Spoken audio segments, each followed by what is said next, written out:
Hello? Hello? Can you all hear me?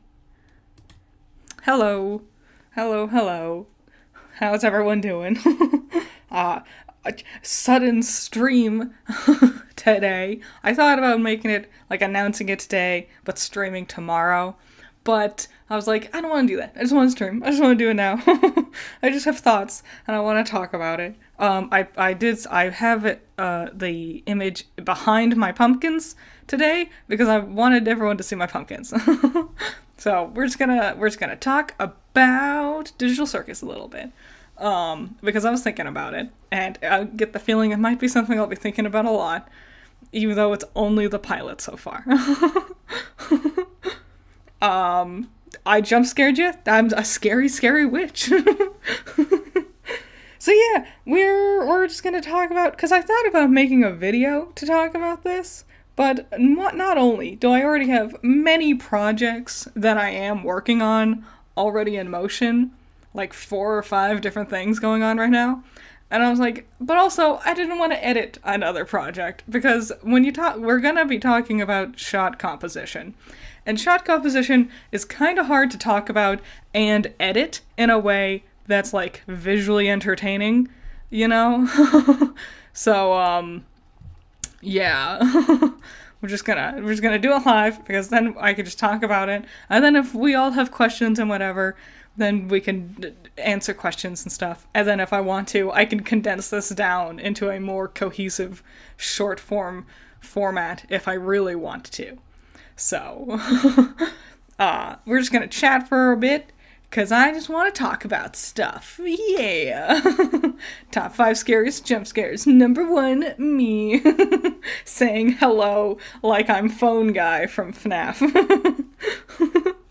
Alrighty, so, let's just dive in, I guess. No point, wallowing about. This isn't the exact frame I used, for the thumbnail of this, but, this is the scene in question, because this is one of the ones that really stood out to me because I had a video come out yesterday. It's a very good video, and where I talked about the good and the bad of the amazing Digital Circus pilot, which if you haven't seen, you really should watch it. It's a lot of fun.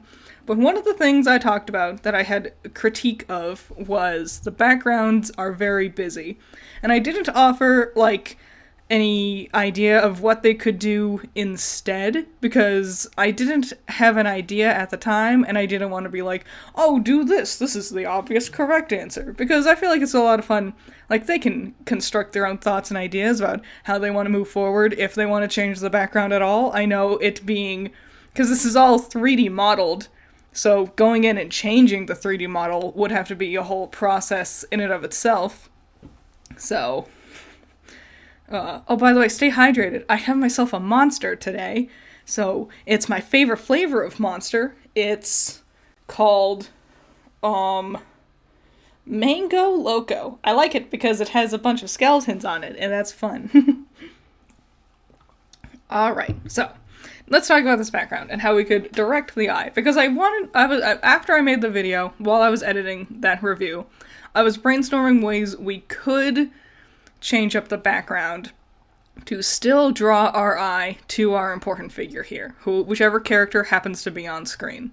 Because that was one of my critiques, was that the background is very bright and very busy, and lots of times my eye goes away from the characters, because there's just a lot going on. So, I was thinking about how we could move forward without having to change the background stylistically, because clearly the artistic style of what the show is going for is bright, colorful, lots of stuff. This is clearly the intent. So how can we talk about shot composition where we can highlight our characters without sacrificing any of the artistic intent going on with the background? That is the lesson for today. Welcome, class. I've fooled you. This is now a classroom setting. I'm gonna teacher at you, because I really like shot composition, and it's a fun thing to talk about. So here we go. So first things first, I know what they're doing. What they're doing is they're doing the rule of thirds. So if you don't know what the rule of thirds is, cut your frame into thirds. A line right here, and a line right here. So 3 parts horizontally, and then the same thing vertically. A line right here, and a line right here. When you do that, you want your figures to end up on the parts of those interfering lines where they intersect. So if we cut it into thirds, Kane is right there on that rule of third, and then his face is right there on that second rule of third. So technically he is fitting the rule of thirds perfectly. And then Pomni down here is fitting the other rule of thirds pretty perfectly by filling that other more important spot parallel. And this is a pretty common thing to do with a talking head scene. Usually it's over the shoulder, but because he's floating, he's hovering above her head. So it makes sense. So, technically what they're doing is they're using the rule of thirds, which makes sense, that's perfect. That's a great tool to use, it's a classic for a reason. But, yes, it's a 3x3 grid. Perfect, you got this. See, you're all keeping up. So the thing is, rule of thirds works, but because there's a lot in the background, rule of three might not always be the best idea. Because technically what also sits on this rule of thirds is this line. This archway right here also grabs your eye. These blue circles also really grab your eye, way more, to the point that I didn't even realize Pomni was here for a very long time. You know, I did not realize that was Pomni right there. So, with a crazy background like this, rule of thirds might not be the best idea. So, what's going on? First, circles naturally draw your eye.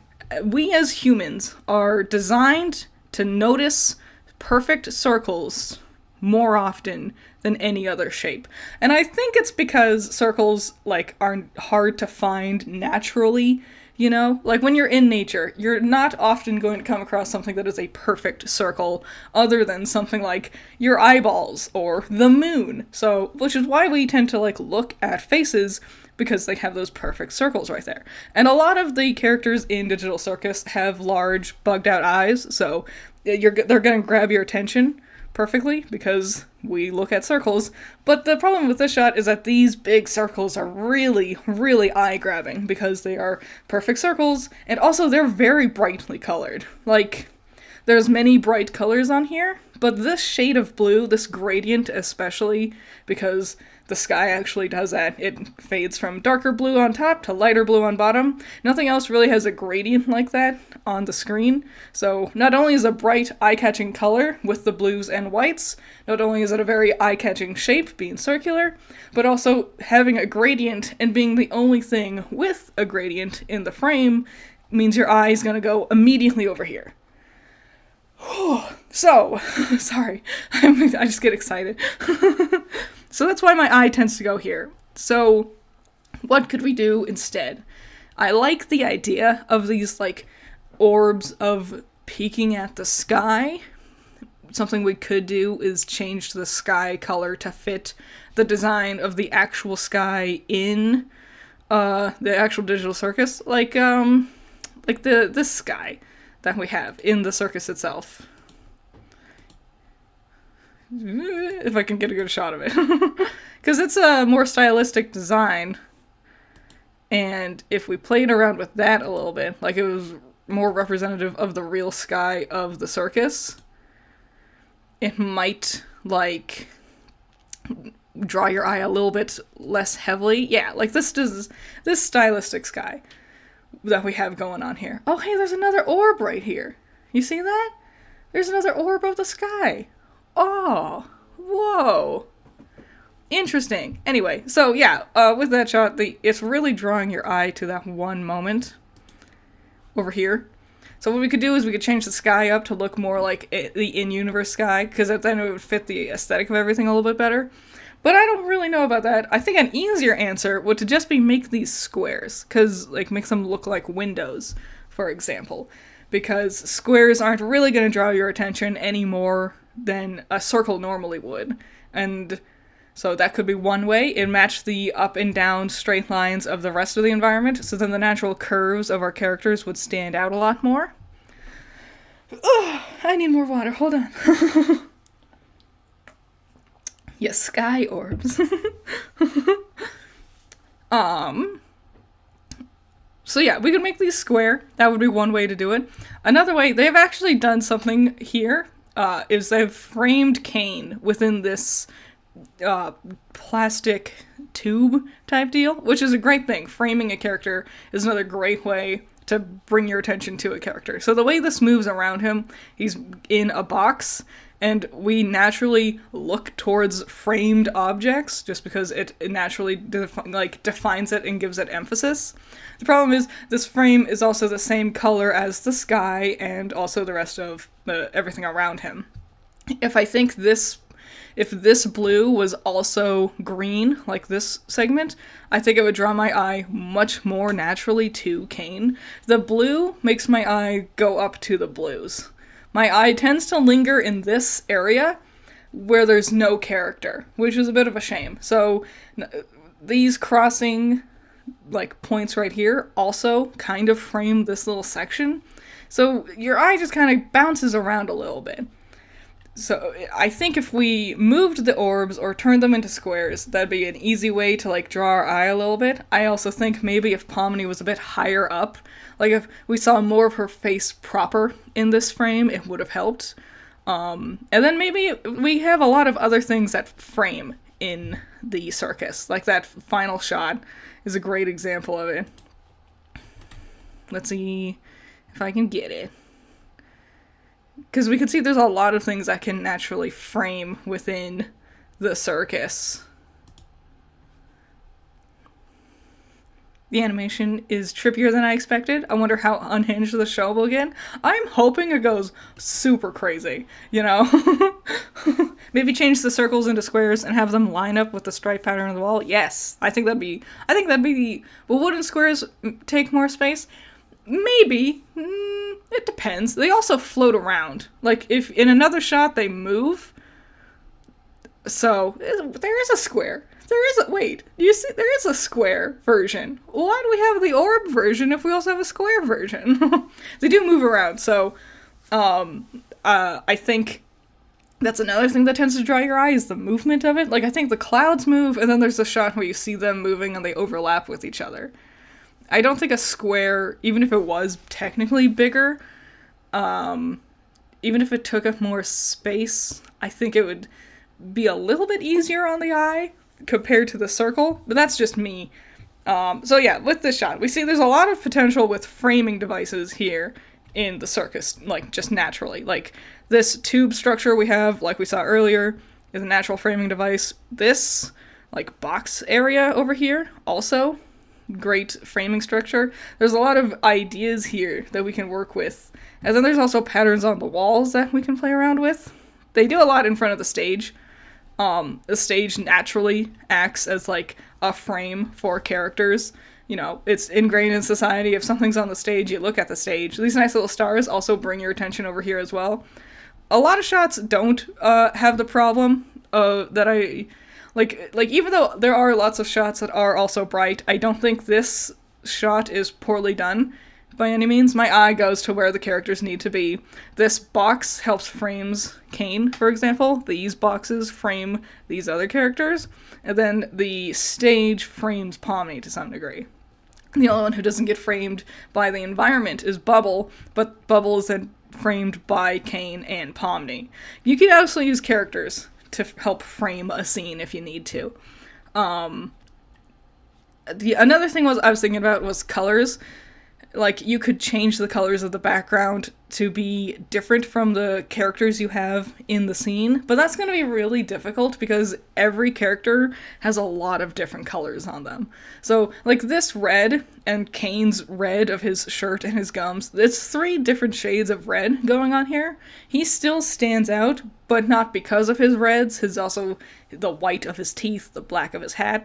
So you don't need to axe all the different colors in the background, but you do need to be smart about how you're placing them, Zooble here is a great example. This pink of Zooble's face, if Zooble was standing in front of this shade of pink, Zooble might have gotten lost, so keeping them in front of this purple, I think works.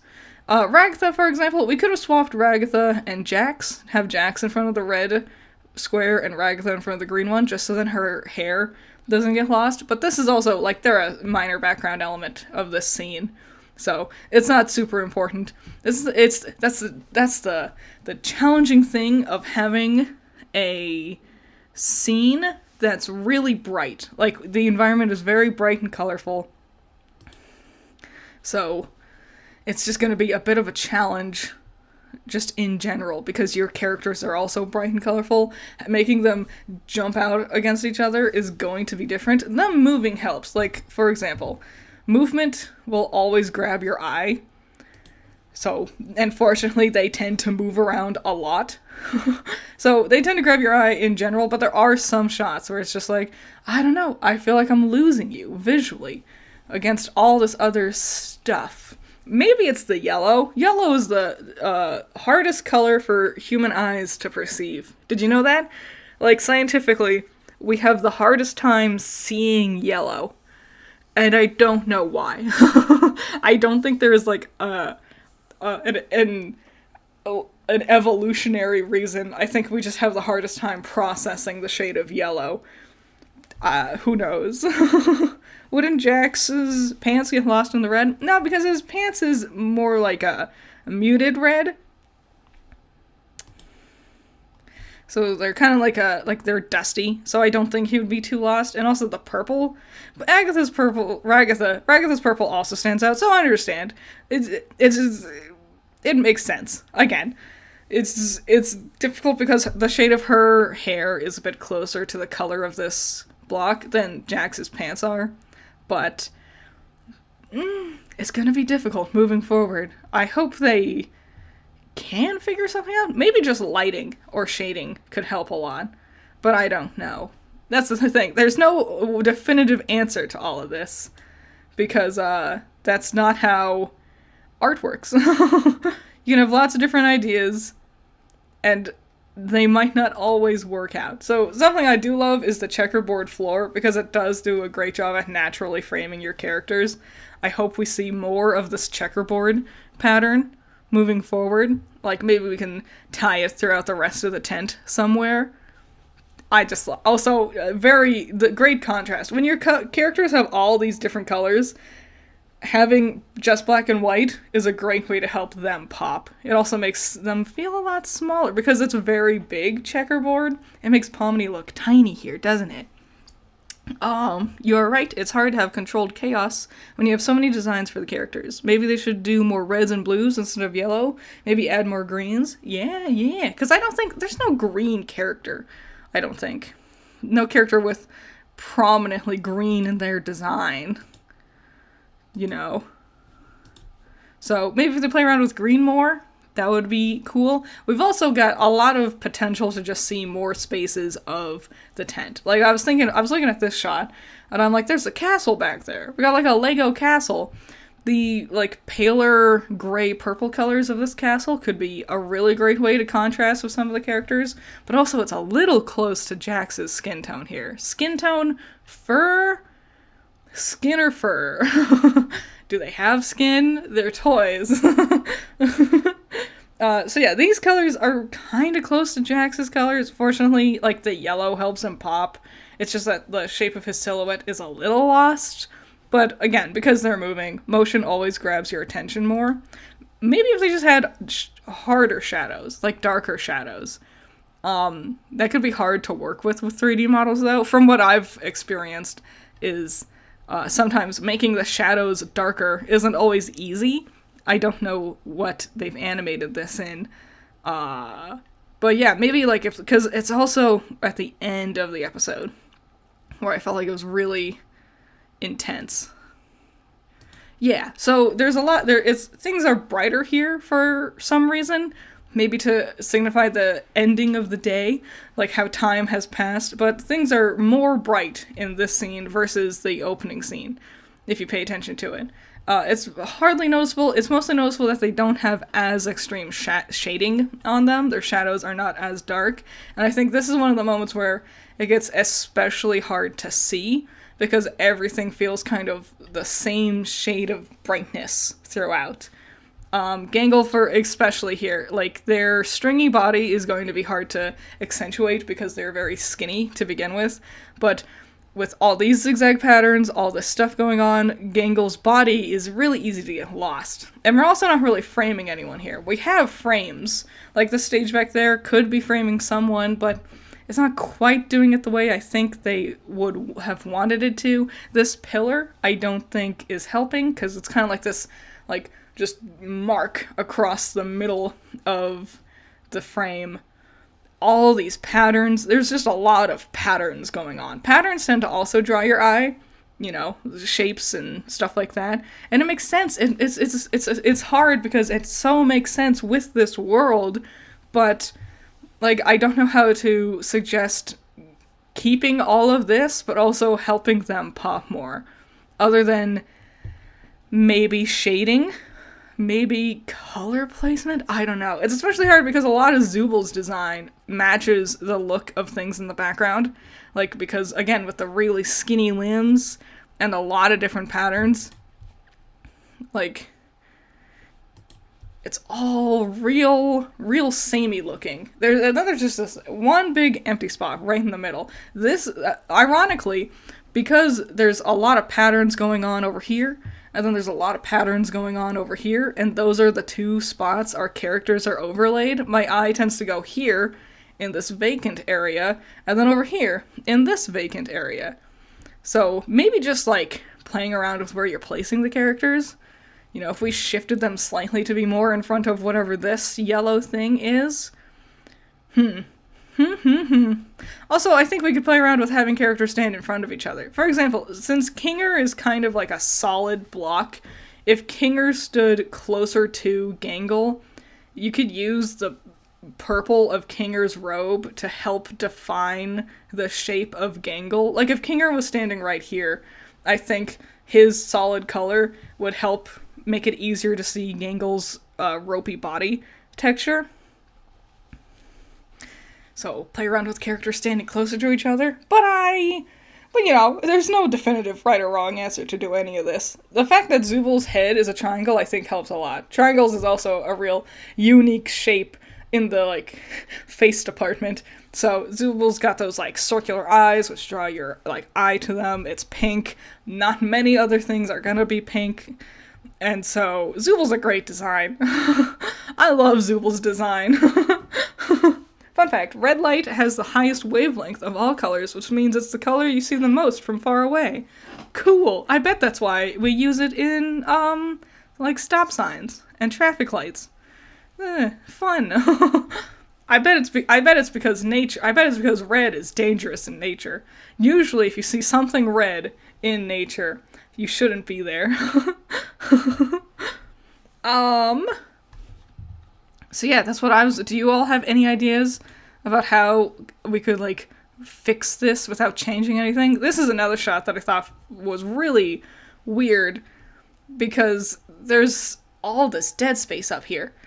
You know, again, just have our three characters here be a little bit higher up, like, lower the camera slightly so they're a bit higher, like, have us be closer to the floor. I feel like we're already close to the floor, but we could also cheat the camera, you know. Technically, they don't need to be standing on solid ground. We could have them floating above to, like, fill the space a little bit.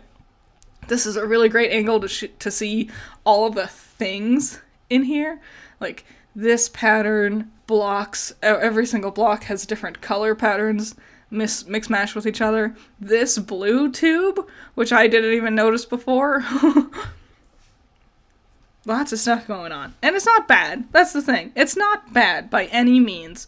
It's just, it can be a bit visually overpowering. And I'm not sure how they could keep this artistic style, but also, like, help draw our eye to our characters a little bit more. If the angles were more looking down at the characters, they wouldn't have to contrast with the background. True, true, true. That's also why the sun becomes redder during sunset. Oh, really? Oh, cool. I think the light is actually too harsh, as if the light was put a bit too close to some characters, making them a bit darker, may actually contrast better against the bright background. I agree. I definitely agree. I know lighting with 3D is weird. I've struggled with it a lot. In my attempts to dabble with 3D animation, the lighting is the part that I'm like, I don't know what I'm doing. I'm doing so much, and I don't think it's working. Maybe have the background less primary colors and stick with 3 colors for each background in each shot. That could be cool. That could be cool. It's unrelated to the stream, but the senior brand director of RWBY stated that Volume 10 is going to be the final volume. Not sure if it's true. I'll wait to see, like, officially from, like, RWBY or, like, RWBY Twitter or something about, like, by that. But yeah, I definitely think we're not going to have much more RWBY going on. I mean, that bummed me out. I keep checking Tumblr and Twitter, and there's just nothing RWBY related. Like, there is no RWBY news. Everything is dead. The fandom is uninterested. No one is doing anything. No one has anything new to say. There's no new theories coming out. It's just, eh. It's so sad watching the fandom now just die off. Oh well. Another thing we could do, this thing. This is like one of those blocks. We can barely see it. It's covered up by this blue pillar over here. But this is one of those blocks that has like an arch shape to it. Do you know what I'm talking about? Or it's like a rectangle, but there's an arch cut in the middle of it. Does that make sense? We could use that way more. Have an arch over here, or over them, you know, that natural framing thing. Because there's lots of potential frames in this scene, but because there's so many frames, the framing technique isn't working. Like, how many of you noticed that Kane's cane was right here? Like, pay attention. If you can't see Kane's cane, it might be a bit too busy. And I know Kane's cane is not the important part of the scene, but that's the kind of thing to, like, think. Maybe if we incorporated more black into everyone's design, because that was something that I was really thinking about. Yeah, right here, when we see Kaufmo as an abstracted form. Because Kaufmo really stands out with the solid black. Because there's so much color everywhere, the solid black is the thing that really is going to stand out. You know, the solid white works too, like with his teeth, but the solid black, the absence of color, is the best contrast to a bunch of color. So maybe if we incorporated more black into everyone's design, because I feel like Kane works relatively the best in this regard, because he has that black hat and his pants are black. Gangle's mask also being the big black orbs for her eyes. Maybe if more characters had more black sewn into their looks somewhere, which is hard because then you would have to like think about redesigned characters, but I think we could play around with that. You know, the solid black of Jax's eyes, maybe have his buttons be black as well. It's difficult because how do you keep all that color and also like take away color? You know, it's interesting to theorize about. It's hard. But also we have so many potential locations that we haven't even visited yet. It might not even be a problem. All of these different things around might not be a problem if we just were at other locations. Like the lake you can drown yourself in, which is one of the funniest jokes. Drown yourself in the digital lake. We haven't been to the lake. We haven't been outside at all, I don't think. And they had a picture, like leading up to the release of the pilot of everyone like outside on a hill, presumably this hill over here. We could play around with the design of these places a bunch if like the interior of the tent is too crazy. And it mostly seems to be the main hub of the tent, right here in front of the stage, you know? Because when we go to, like, walking down the hallway to their bedroom, I have no problem with the color pattern in this hallway at all. I think it works, even though it's a lot of red, and a lot of the characters have red. In fact, I think every character except for Kinger and Zubul has red, but Kinger has purple and Zubul has pink, and they're both offsets of red. So, and there's a lot of pink in here, so there's that. So, even though it has a lot of those colors that are already on the colors of the characters, I think it works. I think the yellow does a very good job, like this gold, pale, dusty yellow color. I think it does a great job framing the idea, and also just the more simplified shape of this hallway. Because the tent is so open, and so the shape of all the things behind them can be really crazy and catch your eye, because this is just a hallway, and we just have, like, a lot of rectangles. They're uniquely shaped rectangles, you know, but having it just be rectangles, because the characters have a lot more, like, circular shapes naturally in their designs, they tend to pop way more.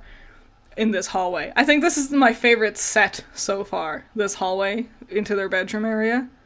Nice, cool, fun. I can't wait to see the inside of everyone's bedrooms. I really wanted to see that. We've only seen the inside of Kafumo's bedroom, and I'm gonna oh god. You guys see this? Jesus Christ. Zubal's left arm is red. It's hard to remember. Zubal's a lot. I love it. It's such a good design. I cannot express how great Zubal is designed.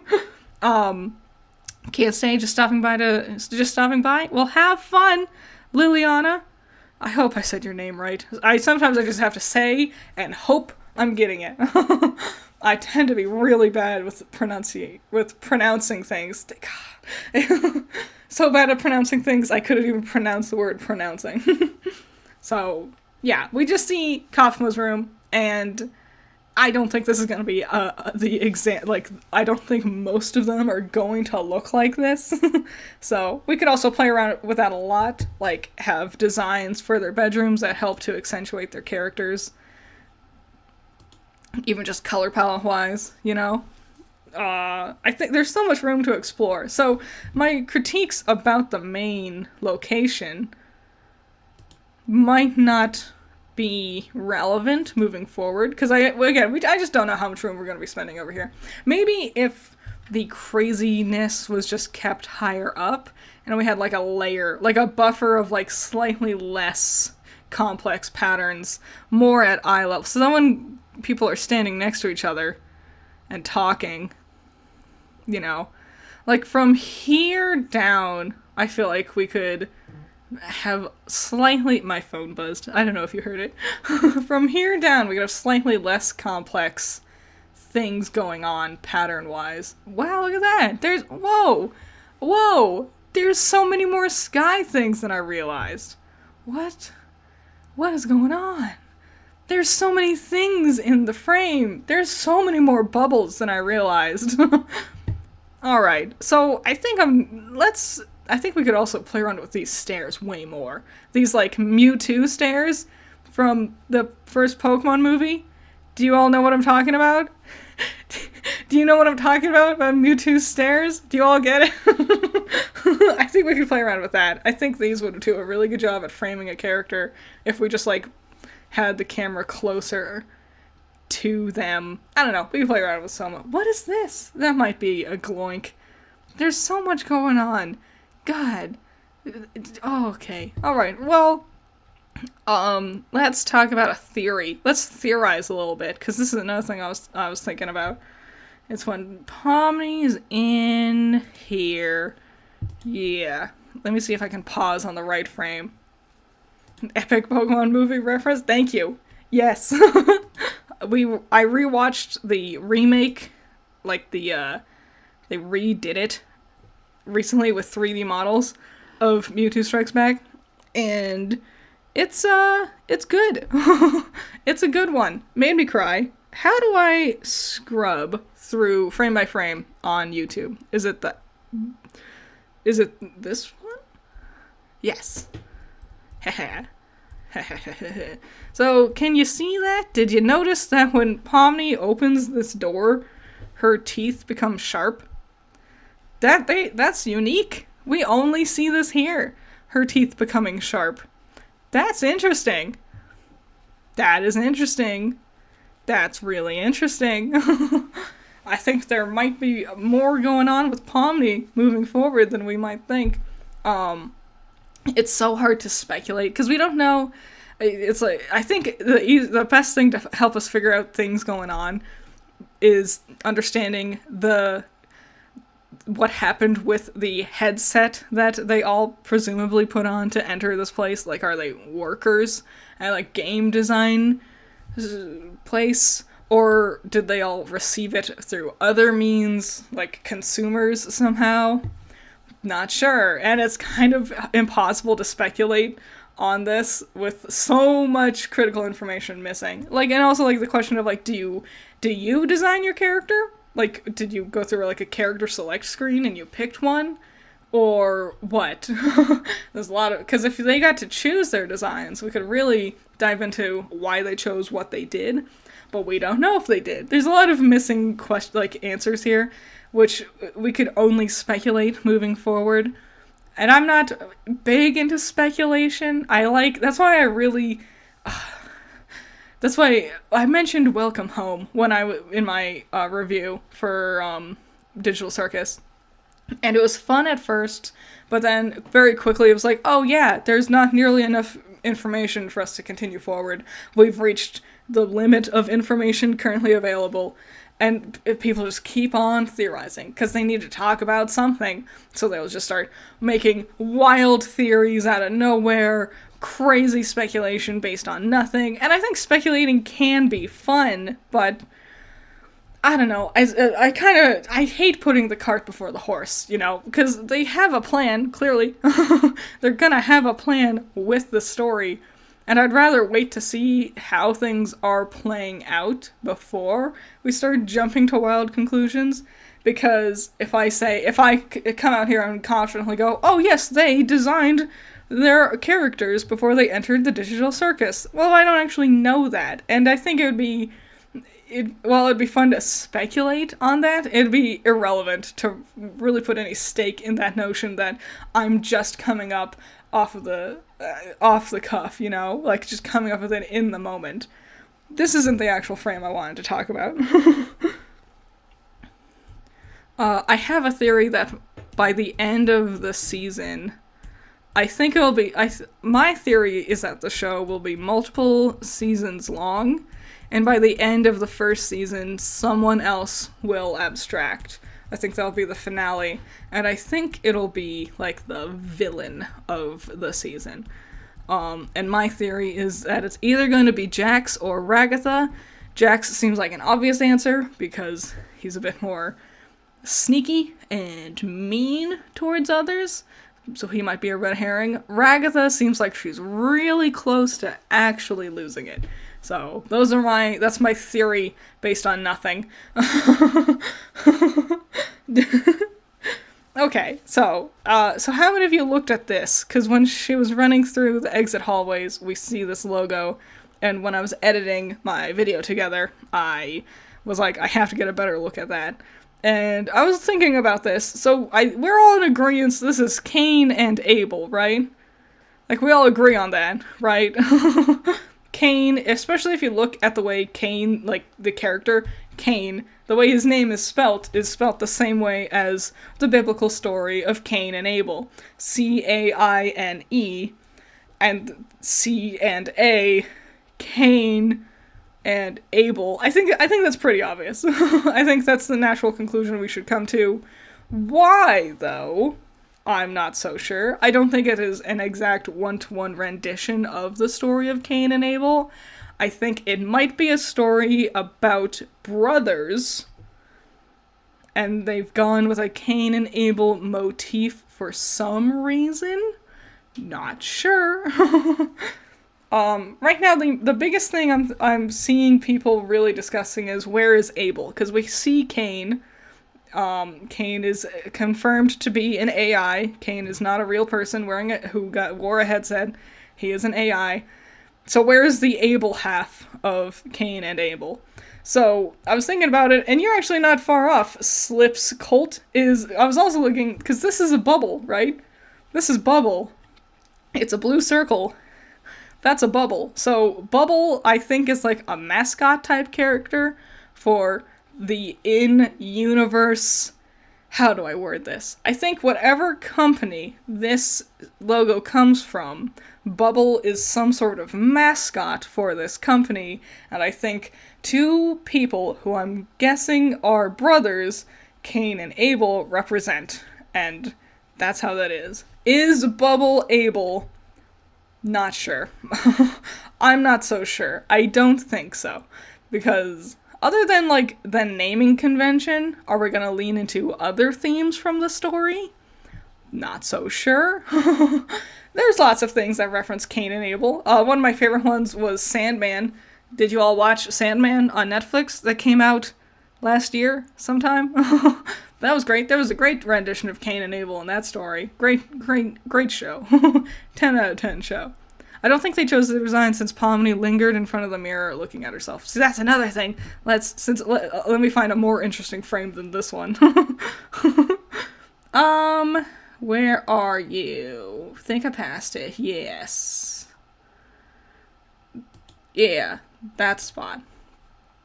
So yeah, she seems really amazed by her design, but she doesn't seem shocked by it. This is the first time she's seeing herself physically, but it's not the first time she's actually seeing that she is represented in this form. Because when they're walking down this hallway, and Ragatha's like, you'll get a bedroom too, and then we see that she actually already has one, you know? And it's her face on the door. So she doesn't seem too surprised when we see that face on her door either. So it's like she kind of knows this represents her. Yeah, we see it right there. She knows this represents her, and she doesn't seem confused by that notion. So then later when she sees herself in the mirror, it's not confusion or fear. I think it's a realization. But why? Who was the one to die between Cain and Abel? Abel died. Cain killed him. Yeah, Abel died. Cain was the killer. So Pomni is digital Jesus. I don't think we're going with a Bible theme. I don't, because here's the thing. As soon as I was like, yes, clearly, Cain and Abel, I was like, is there one for every sin? Because when I think of Bible motifs, I think of the 7 deadly sins, but there's only 6 people in in the digital circus, and also every time I get excited and I'm like, do we have a 7 deadly sins motif? The moment I get to lust, that's when all the theories just fall apart. Because no one ever actually represents lust good enough. Like the one, have you all heard that SpongeBob theory? I'm pretty sure it's been debunked by now, but there was a theory that the characters in SpongeBob represented the 7 deadly sins, and everyone's like, yeah, that makes sense. Mr. Krabs is greed, and Squidward is wrath, and Patrick is sloth, and then you get to lust, and it's like, well, no one really fits that one. Sipping my monster real quick. Ragatha and Jax are maybe Adam and Eve? I don't think so. Because there's not enough. If we're gonna play into that theme, there's more we could be doing with it. And I think currently, any further biblical themes with these characters would have to be based on speculation, because not enough about them, design-wise or personality-wise, really screams biblical themes. And even Cain doesn't really. Like, Cain, other than being named Cain, doesn't really have anything about his character or personality that represents the actual biblical story of Cain and Abel. Other than he pops a bubble, I guess, and that could represent Cain killing Abel, if that's the idea we're going with, but I don't think so. I don't think that's what they're going for. Jax's lust, because the internet immediately was super horny for him, because have you all figured out what Tumblr sexymen is? Isn't Larry lust? Well, Larry's not in it enough to count. Like, sometimes people count Pearl in that lineup, and I'm like, Pearl's not in it enough for this to be accurate. There's not enough SpongeBob characters, actually. What was I saying? Oh yeah, Tumblr sexy men. I was thinking about this the other day, and I'm like, Tumblr sexy men is just characters who are either antagonists or just anti-heroes. Like, they're slightly meaner characters who are very smiley and usually have some sort of power that other characters don't possess. And that's all a Tumblr sexy man is. 9 times out of 10, they're also very skinny. Like Jax. The only exception being Sans, off the top of my head. Sans is the only one who is not very skinny. He is a rare exception to that rule. So yeah, the Tumblr sexy man built. Is he kind of mean? Yes. Does he have power others doesn't? He has keys to everyone's rooms. Yes. Does he smile a whole lot and have a smarmy, sassy asshole personality? Yes. The Tumblr sexy man, right there. I wonder if they're immortal in that world, because they don't need to eat or sleep. That was another thing I was thinking about. It's like, Kaufmo abstracted, what happened to his physical body? What happened to any of their physical bodies? Like do they magically disappear at that point, physically? Because we don't know if this is a magical story we're dealing with. We don't know. There could be all kinds of fey magic at work here. But what happened to Kaufmo? Like, if they do have physical bodies and they're just, like, go into a coma or something, what happens to your physical body when you abstract? Do you die? I saw someone theorize that this is them figuring out a way out, and this is him re-entering his physical body, but that means he's not mentally in the circus, and that's what is abstraction, you know? Does that make sense? Did I word that properly? So, there's just so much to still speculate on. And this is my favorite part of the episode. Kinger is my favorite, actually. He's my favorite character. He is very funny. Everything he does is very funny. And I love his design. I like his floaty, goofy hands. 10 out of 10. Speaking about abstract, people often compare a clown to a jester. Do you think she showed up to replace the clown? I think there's potential there. It's awfully convenient she showed up the same day someone else abstracted, but I think that part, because if they expected someone to replace someone else, then they would have been more concerned about Kaufmo, you know? Like, if it was naturally someone was designed to re-enter to take the place of someone else, then I think they would have, as soon as Pomni appeared, they would have been like, something's wrong with Kaufmo, like, be more urgent in this moment. But let's take a look at some of this. So, the snake-looking fellow over here, and dog person. I don't see anyone in the current cast who could be some sort of representation of this, of either of these. So, I think also, a jester and a clown are kind of different. It might just be that they just had a different design idea for Pomni, and then they liked it, so they kept it around for Kaufmo, because they needed someone to die. I do have a theory about these mannequins, so I'll get a better shot here in a second. So the empty mannequins, which you can usually find in, like, Michael's or Joann's, like, craft stores type deals. First of all, yes, we've all seen the Queen, who seems to look like a female variant of Kinger. There's lots of theories about the Queen. I don't think anything I say would be any new theory that hasn't already been out there. Okay. Sorry, when I was talking, I activated my phone's Siri. So yeah, these mannequins, these, like, art mannequins that we have here. This is a great picture. So what they are, I have one on my desk right now. What they are used for is if you're doing, like, a figure model and you need, like, a physical representation of what you're doing, you can pose them, and they go into poses, and then you can use that as your reference for your art. And, I think these are empty spots. Like, I don't think they're people, I think they're potential people. Like, before Pomni showed up, I bet on the front of her door it looked like this, you know? Does that make sense? Like, this was just an empty mannequin, and then when she entered, she filled that empty mannequin spot. Does that make sense? My question is, what happens when all the empty spots gets filled up? You know? When we get to the end of the hallway, how much more is beyond them? Because this is, like, the end. So, is that a way out of the digital circus? You just need to get enough people in here? Or would they start, like, retaking over old doors? You know, like that, that dog person from the beginning, would someone just take over that bedroom after a while? How long has the digital circus been around? Like, they say Kinger has been here the longest, but how long has he been here? And how long, like, was there people here before any of them, even? Like, has this been going on for years? What year is it in universe? We don't know. There's just so much speculation to be had.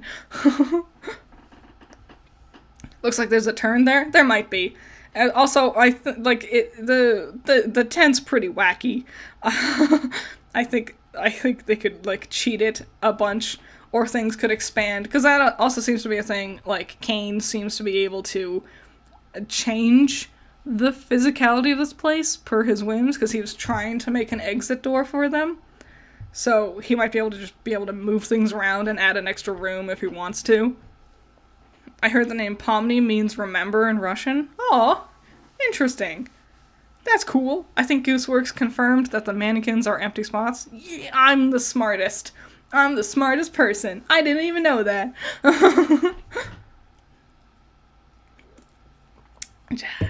More monster. This is the hard thing. This is my favorite. God, that was the joke that made me decide to commit to watching the rest of it. It's so hard to talk about because it's just the pilot. And I don't want to be one of those people, like, with Has Been Hotel. Because I watched the pilot of Has Been Hotel. I have a review for it that's several years old now. It's still a good review. It's my favorite thumbnail I've ever made. My video on Has Been Hotel. But, people are talking about it now, and it still hasn't come out yet. You know? Like, I saw someone post on Twitter, I think, Tumblr, one of them, and they were like, how can people say that this character and this character doesn't have any chemistry? Just look at them. And I'm like, they don't have any chemistry because the show's not out. There is no chemistry yet. It's just fan art. Or, like, official concept art. That's not chemistry because they aren't out yet. And so I don't want to be one of those people that get all up in arms and worked up over something that isn't even done. Like, there's gonna be a whole story. Like, I could just sit around and wait for things to be revealed before jumping into a bunch of crazy speculation and stuff. I wonder how long it'll be until the next episode comes out. Because I don't know what Glitch's, like, runtime is. I was looking back, and they first announced they were gonna start working on this, like, 8 months ago. They had 8 months to make one episode. That's not bad. You know, that's a pretty fast turnaround rate. This, especially for something, it's 25 minutes long and it's got all this going on, that's pretty impressive. Only 8 months, that's crazy. Of course, they could have been working on it longer before they announced it, but we don't know. I really do think they should play around with animation error. It'd be cool and funny. Yes. 100%. 100% yes. It's one of my favorite jokes. I love glitched out things. It is so funny to me. My response to people saying Castlevania Nocturne was wasted potential? I'm sorry. Murder Drones was about a month between episodes, but weren't those episodes like 2 minutes long? I never watched Murder Drones. I didn't know they did Meta Runner. I've heard of Meta Runner before. I never watched it though. I've never seen anything from Glitch Production before this. Why is this the most replayed moment? Oh, I see. It's because people are pausing to read the text on screen. That's always my favorite thing. When you go through the timeline and it tells you, like, where people are stopping the most, 9 times out of 10, it's because there's text on screen and they're pausing so they can read it. That's my favorite thing to figure out. Pomni sounds an awful lot like Pomni, and if you know that song, you know. I do not. That sounds like a Hatsune Miku thing. No, they're full episodes? What was I looking at? I might just have seen it wrong. My eyes are bad. I misread things constantly. There have been so many times where I'm, like, staring at the title of something, and I'm like, that doesn't make sense for this episode. And then, like, 30 minutes later, I'm like, oh, I've read it as a completely different word. 3D animation is faster to make than 2D, so I'm not that surprised that it didn't take them so long to complete the pilot. It is theoretically faster. From my experience, the part that takes the longest is actually making the assets for it. So, like, building their models, building their sets, like in their software, whatever it is. I'll say Blender. I don't think they made this in Blender. I think they used a much better program than Blender. But from my experience, like, putting together the models is the hard part. And then rigging them, you know, rigging the armature of the models and stuff. That's the thing that takes the longest, and it looks like they've done the hard part. But there is also these other locations that we haven't been to yet. So, if they do want to play around with the digital lake, where you can drown yourself, I'm glad. It just cracks me up that that was the only selling point of the digital lake. Like, if we want to play around with one of these locations, they're gonna have to build the stuff for there, but that can't be nearly as hard as putting together their character rigs and also everything inside the tent. I don't think anything's gonna be crazier. There's another orb right there! Oh my god! I never noticed! How dare you shame Blender? No. Here's the thing. I use Blender. And so, if I'm using it, surely they're using something that's better than that. Right? Something that has more, like, polish to it? That has more, I don't know, potential with it? Like, easier to use? I know there are others. I don't know what any of their names are. Fun fact, when Ragatha is glitching, her eyes and nose turn into a game of Pong. It does. It's very funny. Some people didn't like Ragatha glitching, which I find fascinating, because I'm like, what do you mean? That was the funniest part. Just goes to show that all humor is subjective. All things are subjective. Yeah, I think it's funny. I don't think we'll see any of this hallway anytime soon with future episodes. These hallways, you know? Do you ever notice that this shot it's the same as the one of her looking in the mirror? Did you notice? It's the same framing. It's almost the same face, but it's a different expression. There's gotta be a reason for that. There's gotta be a reason for that. So, the headset that she's looking at with the computer, I tried getting a better look at the background of this room that she runs into that has the headset and the computer in it. It's too blurred out. You can't make out it was this painting, because I was like, what is that? I've been trying to look at the paintings on the walls. Like, for example, let's see, where does she enter? Here we go, right over here, yeah. I've been trying to look at the paintings on the walls, and some of them are just too hard to see.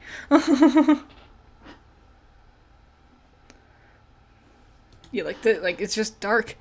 It's just dark, I can't make out. It seems like a circus setting, but what exactly, because of the red and yellow stripes going on over here, I think there's some sort of circus thing going on. I guess I could screenshot it and put it into, like, my art program and bump the brightness and saturation, but that doesn't usually make it easier to see. That's, sorry, I just leaned in closer to my screen to use my old grandma eyes to stare at it to see if I could figure out what either of these images are. From a distance, it looks like a shot of the main area based on the colors and blur patterns. I think, yeah, back over here to where we were running through this room. Because also, I'm like, are these, like, repeated pictures? It's hard to tell.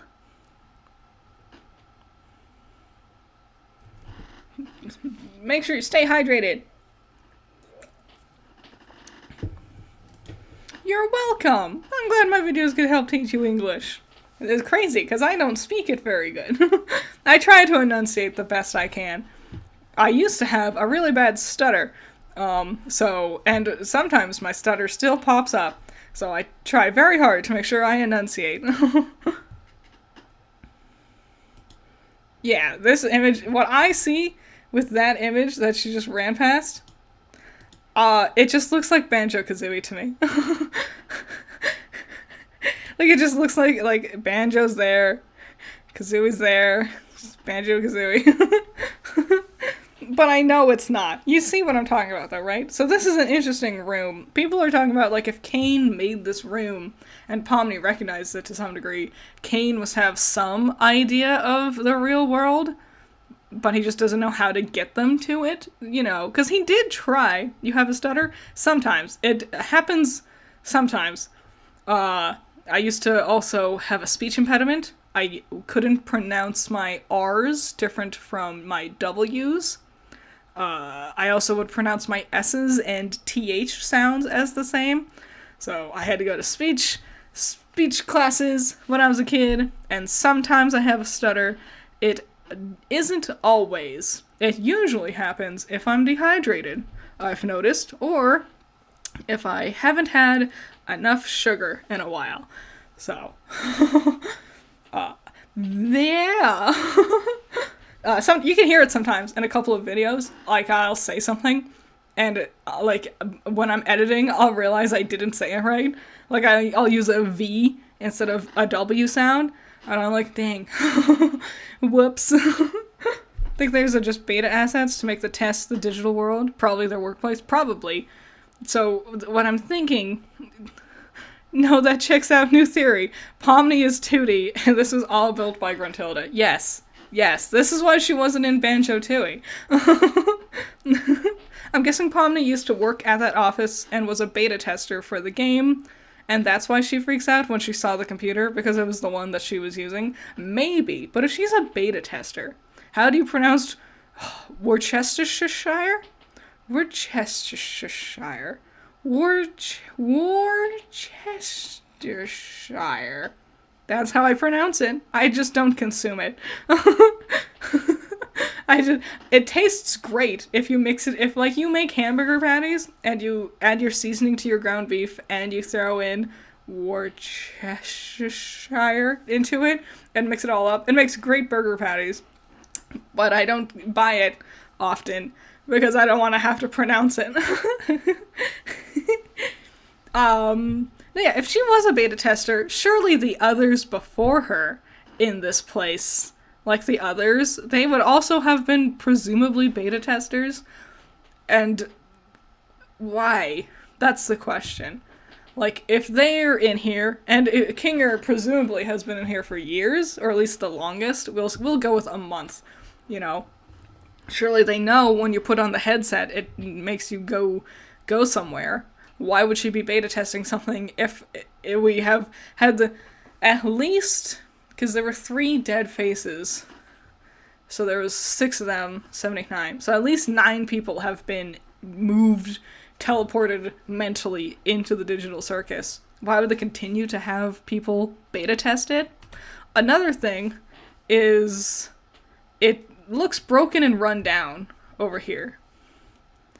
Like, it looks like dirty, like moldy maybe. So I'm guessing, I don't think she was a beta tester.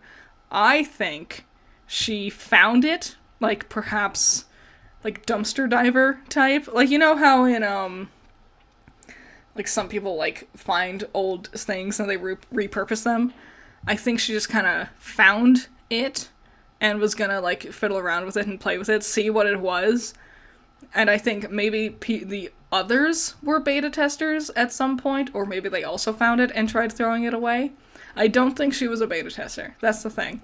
She doesn't seem to know what the game is, because if she was a beta tester, she would know what the digital circus is. She'd know who Kane is. She wouldn't need him to, like, give her a tour of the grounds or anything. So I don't think she knew what it was when she turned it on. So it now is the question of, was any of them beta testers? And if so, how many of them did it before they realized things were going wrong? Unless they all beta tested at the same time, but that doesn't make sense because they were like, some of us has been here, Kinger has been here longer than us. So at least Kinger has put on the headset before anyone else did. And if something happened to Kinger after that happened. Why would anyone else willingly put on the headset after that? Convenient amnesia? That is something Kane says. He's like, one thing I don't have control over is your minds. But they only forget their names. Like, she doesn't forget that she put on a headset, you know. She only seemingly has forgotten her name. We don't know what else she remembers or has forgotten at this point. So we don't know if she knows what she used to look like. We don't know if any of them know what they used to look like. So it's just speculation. But based off of everything we've seen, I do not think she was a beta tester. That's a thing I keep seeing floating around, but it doesn't make sense to me. She was a security guard who got hired recently who got too curious. Yeah. It's always the security guards. My first impression is that everyone was, like, sent these headsets or found them. Yeah. Pomni, Critter can't remember her name. Why would she remember if she was a beta tester? Because, like, she remembers how to talk. She remembers she put on a headset. You know? She doesn't... just her name. That's just a personal, I don't know, magic? Is this a magical world we're dealing with? That's the thing, if anything is magic, then all logic and reason for our speculation is thrown out the window, because magic can explain anything. My theory is the longer time you spend in the digital circus, the more you forget. That'd be cool. Kinger is a QA tester. He keeps mentioning insect collections for his job and is checking for bugs in the program. That's cool. That's a cool theory. I'm into it. I like it a lot. It seems like they only specifically forget their name. You know, that's the thing. There's, once again, there's just not enough information, you know. In episode 2, it might start with Pomni sitting there next to Ragatha, and Pomni's like, I can't remember my name, but I remember this. I don't remember that, but I do remember this. So we just don't know for sure. It doesn't help that in this first episode, Pomni was not willing to, like, really discuss it. Like, no one else is interested in talking about it because they've been through this before. And Pomni was really under the impression that she could just leave. So she didn't want to bother sitting around talking about it. But now that we've, like, confirmed that we are stuck here, she might start opening up and talking about something, you know. We just have to wait and see. I should subscribe. Yeah. We just have to wait and see, you know? That's the thing at this point. That's the thing about theories. Oh, man. You know what I'm not looking forward to? You know what's the thing I'm super not looking forward to? When MatPat makes this stupid film theory video about digital circus. Every time MatPat makes a video about something, he just ruins it. It's like when corporations start trying to use lingo about like what that kids are using these days. They try to be hip with the kids. That just ruins the good thing. like do you remember? God, I hated this. This was like 2013, I think. Walmart had a commercial for Black Friday, and it was They were trying to use GIFs, but they clearly didn't understand what a GIF really was or why people use them. Oh, it was so embarrassing and dumb, and it's just like, don't try. And every time MatPat attempts a theory, that's what I'm talking about. That huge leaps in logic, mega speculation type theories. Like, he'll look at something stupid and benign. Like, he'll look at that tiny corner and be like, yes, clearly, I figured it out, blah. And then he'll, like, huge leaps in logic. I hate MatPat's theories so much. I cannot stand them. I used to watch his content a lot, too. It bums me out. I remember the slow degradation, that's not the right word, the slow deterioration of MatPat's content quality. You're so right. Just you saying his name may have brought his presence here. It's like Beetlejuice.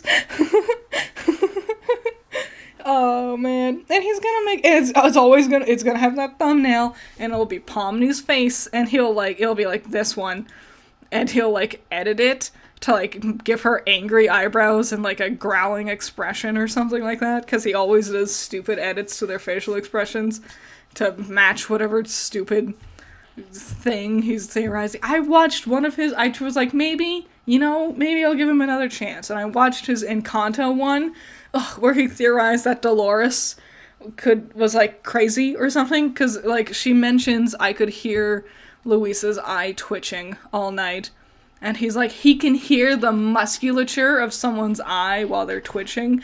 That means she can hear everything all the time, and she's crazy. And it was a really stupid video, and I hated it. But yeah, he's gonna make giant leaps in logic, because he's gonna hop on this train because everyone's talking about it. So he has to make some sort of theory about it, but there's not really enough here to make a theory that no one else hasn't already said. So he's gonna either make wild leaps in logic, or another thing he'll do is he'll just say what we already know. Like, he won't make a theory, he'll just recount all the information that is known about the thing. Like, oh man, what was that one game? Oh, we're like playing a card game. Whatever. He just, like, recounts, like, all the information that is known about, like, an ARG, rather than actually making a theory. And then, like, you're not even making a theory, you're just telling everyone what we could read on the wiki. So yeah, it'll be a really dumb, awful theory. And the worst part is, it's not even, like, his theory will be bad, because that's one thing. I'm just bouncing around on the timeline. Oh, have fun. Oh, what a fun picture back there. Anyway, it won't even be that it's a bad theory. It's that his stupid, rabid fan base of 12-year-olds, yes, it was Inscription. Based off of my horrible... all I said was, you play a card game. Thank you.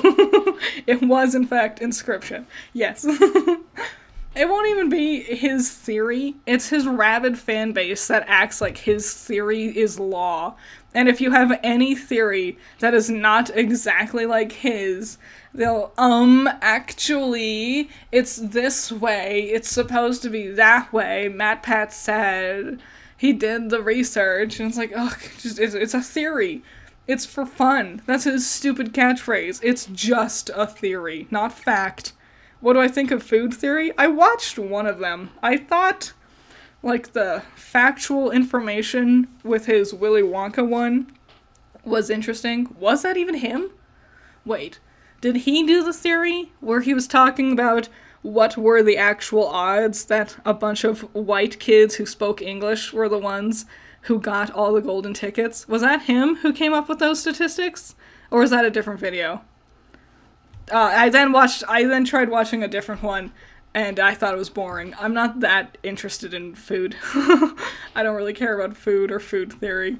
Didn't he make fashion theory? Isn't that the blue one? Didn't he finally make another one? And it's blue, and it's like fashion theory or something?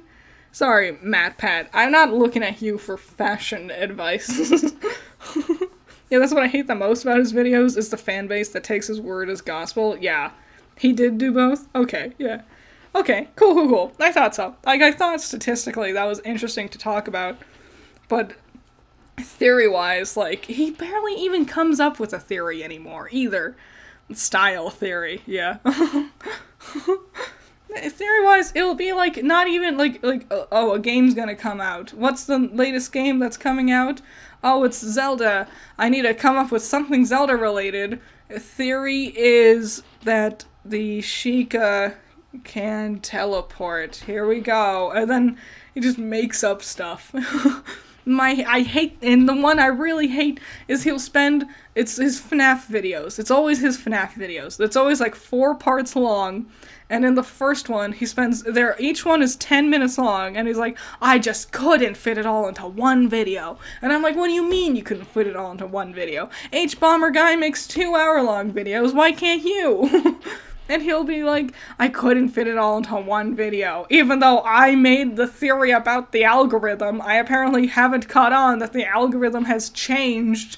But whatever. He'll make a 10 to 15 minute long video, spend the first 80% of it just recounting something we already know, or describing what it is he's talking about. Like, if it's a Pokemon theory, he'll be like, the world of Pokemon.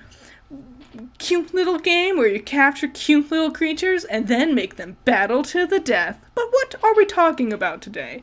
And then he'll just do that for like 90% of it.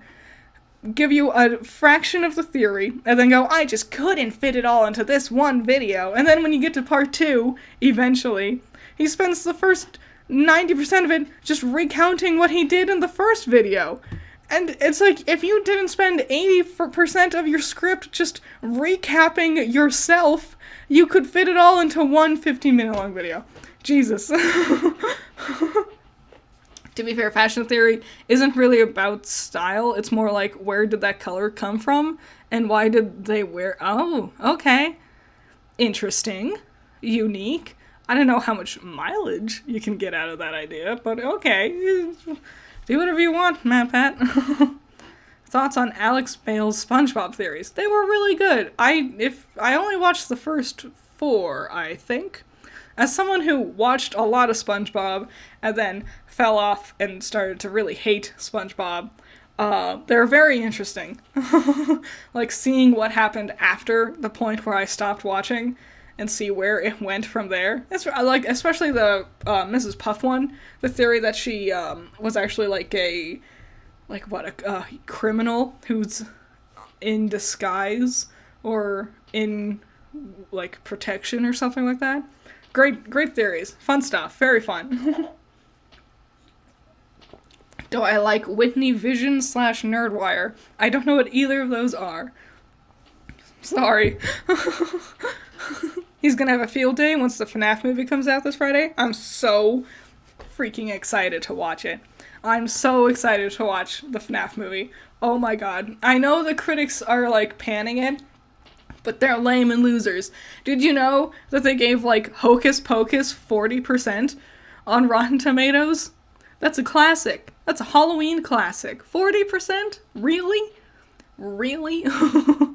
I don't know. I don't really put a lot of stock in... Rotten Tomatoes is fun to check out, but not always reliable. Game theory is just overdramatic now. It is. And I hate his style of comedy. I hate his delivery for comedy. Here's your theory. Kinger was a bug tester. Zubel was character designer. Jackson Kaufman was the comedy guy. Ragazan Gangle was the emotional directors. Interesting, except, like, I'm totally on board, except I don't think those are actual positions in a game design. I don't think you have one person whose sole job is comedy. You know? I think one person, but also, this is a fantasy world. Anything could be possible. No, I think if anyone was a person who was designing the game, it would have been Kinger. I don't think the rest of them were like, game developers. You know? I think maybe Kinger, not the rest of them. Maybe Zoop. That's another thing. We don't know who, like, all we know is Pomni's newest, Kinger's oldest. We don't know what order the others showed up in. These 4 could have all showed up at the exact same time as each other. We don't know. Maybe Zubel's the second oldest. Maybe Ragatha's second oldest. We have no idea. We don't know if there's more than one headset. Like, if only one headset can send you to the digital circus, then everyone would have had to join separately. But if there's multiple headsets, then maybe multiples, but that also doesn't make sense, because wouldn't more people be showing up? What? Well, why did they make the digital circus? Was this just a mistake? Was it an accident? Like, they wanted to make, like, a VR chat room type deal, but then they goofed up somehow, and that you get trapped in it? I don't know. I was looking at their plate here. Their meal in front of them. Unique that this is the only fish. It is a whole fish, and it is in front of Pomni. Very interesting, because this is also the brightest color of green. Interesting. Everyone's plate is exactly the same, just, like, twisted in different angles. No one is actually eating anything, which I thought was fun. Come on, Jax. You said you were hungry. Eat something. Stay hydrated. What's your opinion on his video calling out people who go too far in their hatred of his videos? He talks about how people are too harsh on him and other theorists for not much reason. What? He really made a video like that? Dude, if you have millions of subscribers, of course you're gonna have people who hate your videos. Sorry. Deal. Like, anything, like, the more popular you get, the more people are gonna be Like, the more hate you will also get. Rather than sit there and be pissy that people don't like your videos, either A, fix your videos so they have nothing to be pissy about, or B, keep doing what you're doing, because you're still making money. You know, you're still making millions of views per video. What are you pissing yourself over? Also, yeah, you ruined the fun of theories. Sorry, MatPat, your videos are the opposite of what you intend them to be.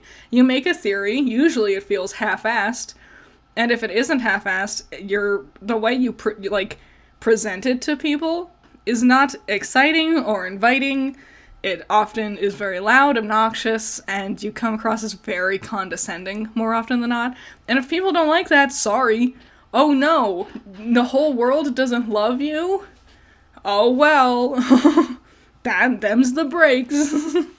Yes, it is very Last Supper-y, which is fun, because that ties into the Cain and Abel thing. Barely. You know what? I take that back. It really doesn't. Because, like, Cain and Abel's, like, chapter 2 of the Bible, and then the Last Supper is, like, the last chapter of the Bible. There's a lot in between. Maybe we're going with the Bible theme? If we are, I don't know what Bible stories each character could be representing. Surely their designs would tell us something. But like I said, Cain's design doesn't really say anything about Cain, the Bible character. But I need affirmation or my non-existent internet career is over. I know, right? It's always the ones with millions upon millions of subscribers, a huge, devout fan base who loves everything they do and will fight anyone who says otherwise.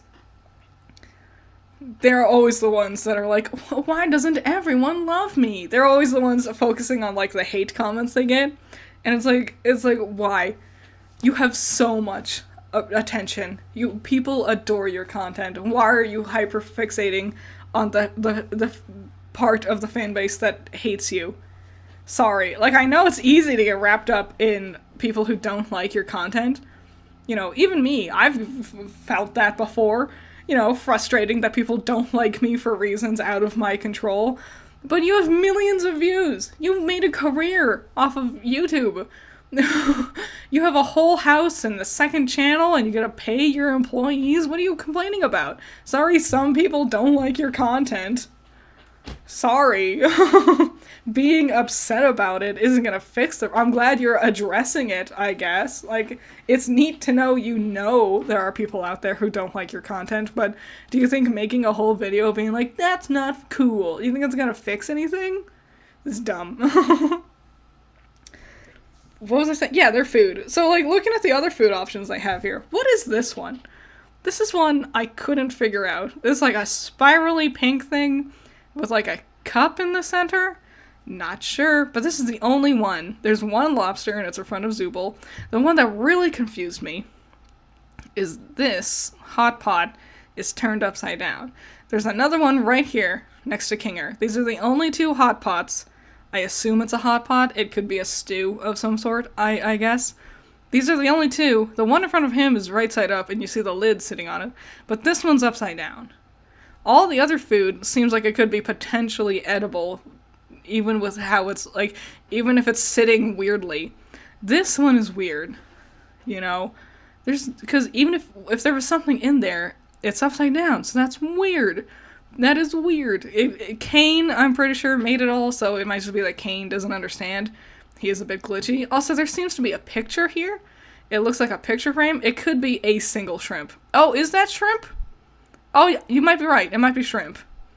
It 100%, it just looks like a fidget spinner to me.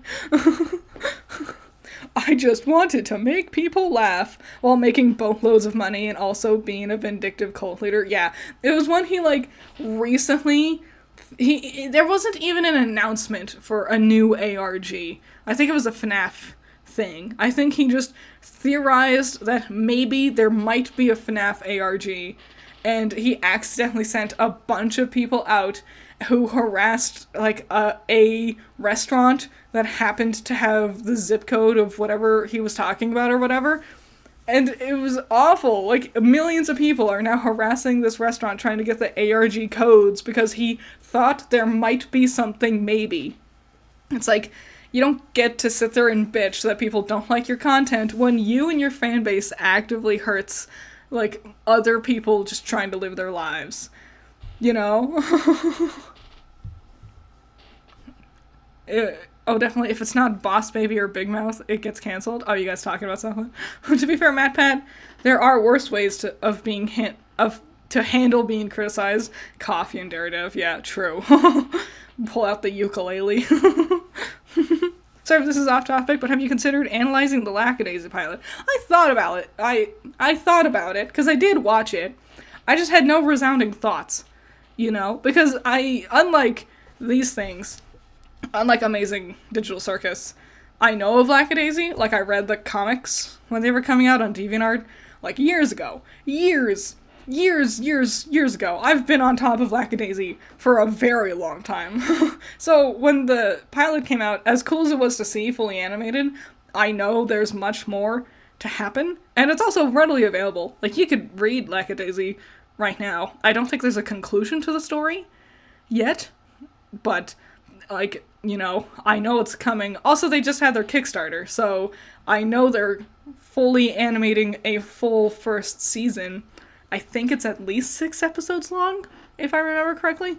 Like, they totally blew their Kickstarter out of the water, so I'm willing to wait and for the rest of Lackadaisy to come out before I comment on it further. Yeah, I just had nothing resounding to say, other than it looks very pretty. It's cool hearing them being, like, officially voiced. That's about it. More water. Remember when Toby Fox called out MatPat for tagging Undertale in a completely unrelated indie game to get views? Really? Wow. Remember that really terrible theory MatPat had? When he was like, I think Papyrus is a Starman. I think that's what they're called. And Sans is Ness. One of his worst theories. Like, and that was early game theory too, where, like, his content was usually generally pretty good. Nah. That one was so bad. That was right up there. Remember when he tried to say that Wario was 10 feet tall? Somehow he got it in his head. Like, he got it in his head he was gonna measure Wario to something in Smash Bros. Because there was, like, an official height for something. I don't remember what it was. And so he got in his head to measure Wario that way and came to the conclusion that Wario, one of the shortest characters, is 10 feet tall. And everyone's like, so are you saying Samus, who's like 3 times the height of Wario, is like this literal titan walking among men? What do you mean? Like, it's one thing to have, like, an idea for a theory, but when you're sitting there, like, I don't make a lot of theory content. Because when you're sitting there figuring out your theory, the moment one thread doesn't line up with the rest of your theory, it's all out the window. You know? I only made one theory video because I'm like, that is one that I think there is nothing out of order with it that wouldn't line up with what I'm theorizing about. You know? It was that RWBY theory about semblances. Hey Critter, how do you feel about crowdfunding more generally? Like, I get it if it's helped some cool projects happen, but it seems like it encourages awful budgeting slash project planning. I never felt that way. I think it's a good idea, especially for people who have an idea but don't know how to get it out there. Yeah, like indie projects and stuff. You gotta be careful because, yeah, some people don't know what to do with their budget. So if you're gonna be, like, contributing to a crowdfunded thing, you should really make sure you know what the idea behind where your money is going to be going will be. Like, I'll be honest, I've been thinking about starting a Kickstarter for something. It won't be anytime soon, because I want to get further progress on what I'm working on, but the thing I was thinking about, like, I want voice actors. But I want to be able to pay the voice actors. So I need to figure out the rates of voice actors, and then I would base my Kickstarter off of that. You know? So, like, that is the thing. Like, if someone's like, I'm making a blank, like, I'm making a game, this is the amount of money I want, why did they choose that amount of money? You know? Where did they come to that conclusion? Do they actually have an idea on how much it would cost to execute the thing they're trying to do? Or did they just pick a random number because they thought that would be good, but they didn't actually have it figured out? So, some people, I think it's a great idea. Others, I'm not so sure. But I think you just need to double check with who you're contributing to. Like, do they seem to have a plan? Because, like Lackadaisy, for example, like I said, they clearly had it all planned out. They knew what they were doing. They had a team, they had structure, they knew how it was gonna work. It's gonna work out. Other people, like Mysterious Mr. Enter, God, videos about that guy and his, oh god. I've thought about making a video about him, talking about Mysterious Mr. Enter and his stupid idea for growing around, because it is a terrible idea, and he got so much money. You know, he had some Kickstarter thing to make a pilot, I think, but he had no art direction. Like, he had no real, like, solid idea for the style. He didn't have, like, any animators on board. He was asking for all this money to start figuring that thing out. And it's like, no, you should have that figured out before you start asking for your budget, because who you're working with could change your budget. Who is he? Mysterious Mr. Enter. You might know him as the guy when Turning Red came out. That recent, I believe it's Pixar, when that movie came out. Mr. Enter was the guy who complained that even though it takes place in 2001, why didn't anyone reference 9/11? Even though the story takes place in Canada. And he was like, it's 2001, why don't they reference 9/11? That happened that year. That's probably the thing he's most well known for.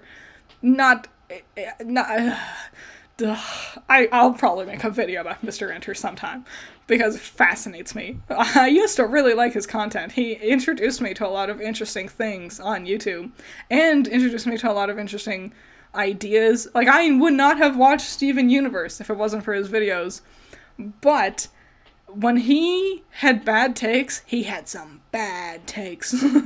Oh, he was that guy who, like, famously, he's also known for, he would review SpongeBob episodes or Family Guy episodes and just be horrifically, like, taken aback by every single thing going on. Mr. Enter was aware of his mistakes, though. Yeah.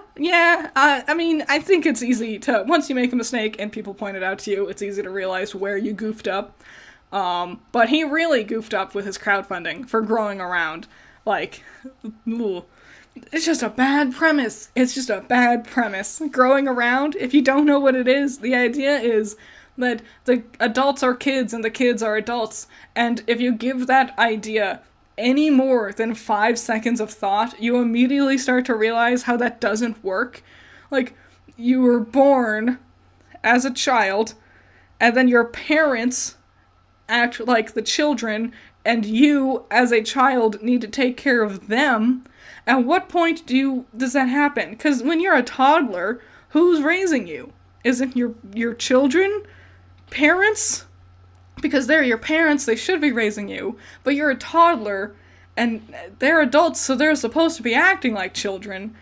And also, like, the adults go to school and the children go to work, but that doesn't make any sense, because how do they know how to do their job? It's just them building unique buildings. It was just an excuse to have the city look like it was designed by children. That was the real excuse he wanted.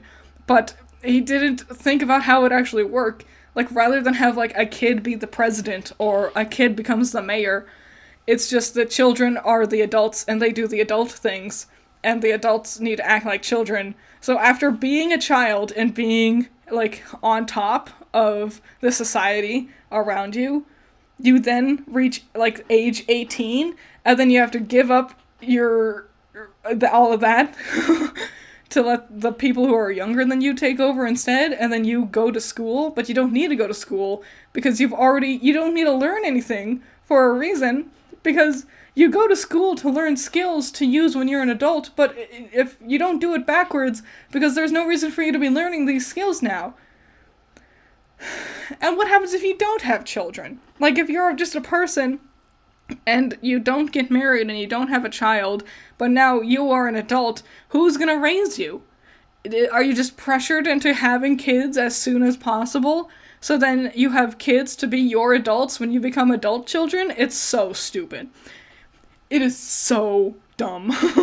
And I don't understand why he was so dead set on making that a pilot for anything. Hello, Axel.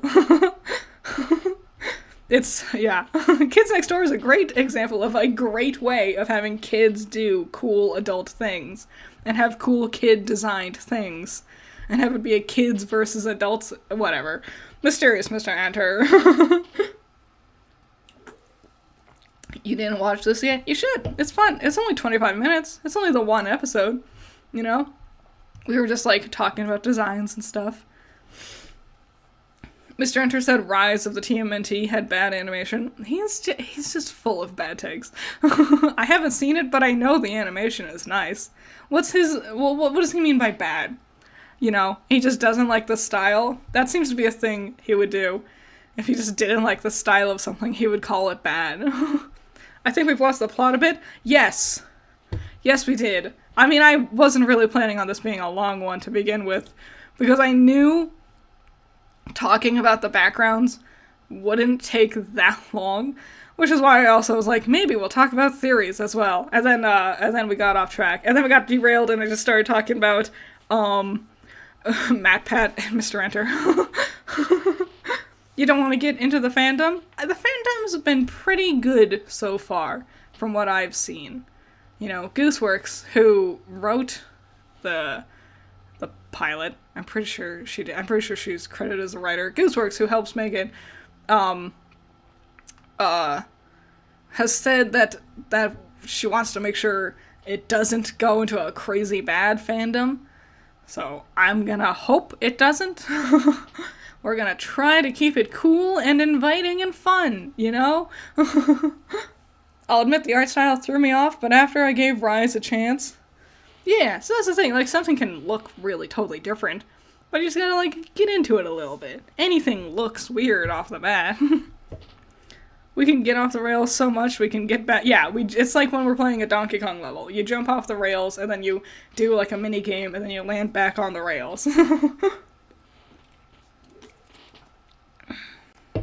But I think that might be it. Is there anything else you all wanted to talk about? That new RWBY movie came out.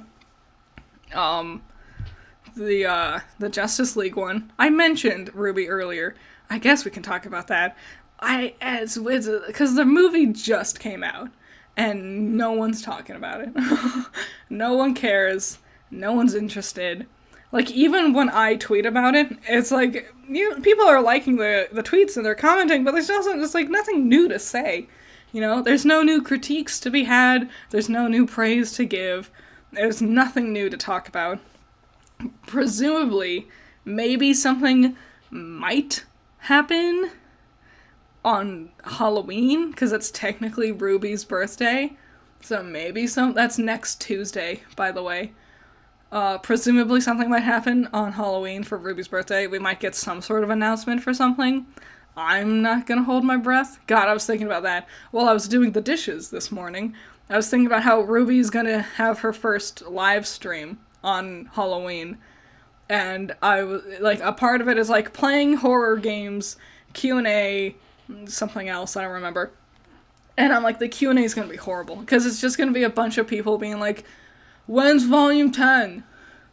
RWBY, when is Volume 10? When will Volume 10 be announced? When will we get a hint for Volume 10? When Volume 10? It's just gonna be a bunch of people doing that, and it's gonna be so annoying for her, because she's not gonna have a definitive answer, or she'll have the answer, but they're not gonna like that, because it's not immediate.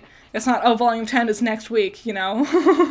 So it's just gonna be people asking her, when's Volume 10? She either can't or won't give them the answer they're looking for.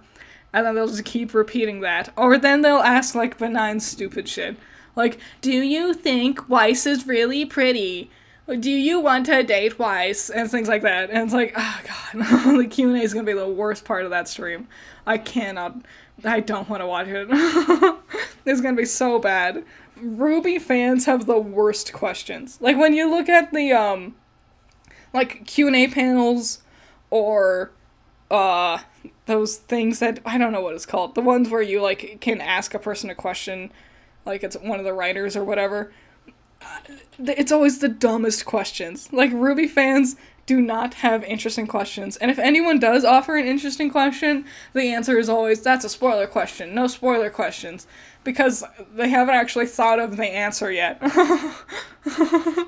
And so they say, no, it's a spoiler, because it is a spoiler, because they have not considered it. So they have no idea how important it might be to the plot. I was a bit confused by ads where Superman evidently couldn't deal grim when there's such jobbers in their home series. Yeah, and one thing I saw, someone was like, and all the clips I've seen back this up. So, in the first part, the Justice League is like, OMG, we don't know how to handle this. And Team RWBY are like, we're used to this, guys. We're in charge. And so now in part 2, RWBY's there, but it's still, like, the Justice League is like, oh, I don't think we could handle this. And Team RWBY rolls into this new world with new powers, and they're like, don't worry, guys, we're the best. And Superman's like, OMG, wow, RWBY, you're so smart. And it's like, why? It's just someone wanted to pour praise onto RWBY. Someone wanted RWBY to be praised endlessly. And that's all these movies are. It's such a dumb set of movies. Like, no one wanted it. No one wanted these movies. No one was jonesing for the Justice League RWBY crossover. And I'm gonna be honest, as a fan of Justice League and RWBY, I don't think this was a good idea. Like, why the whole Justice League? But why? There's so many other... We want to play with Warner Brothers, even, like, just DC. Make it the Teen Titans. Make it... It's so obvious. Make it the fucking Teen Titans, guys. That makes way more sense. It's a school, it's a team system. We could play around with that way more. Beast Boy turns into animals. Blake does animal things. They could talk to each other and stuff.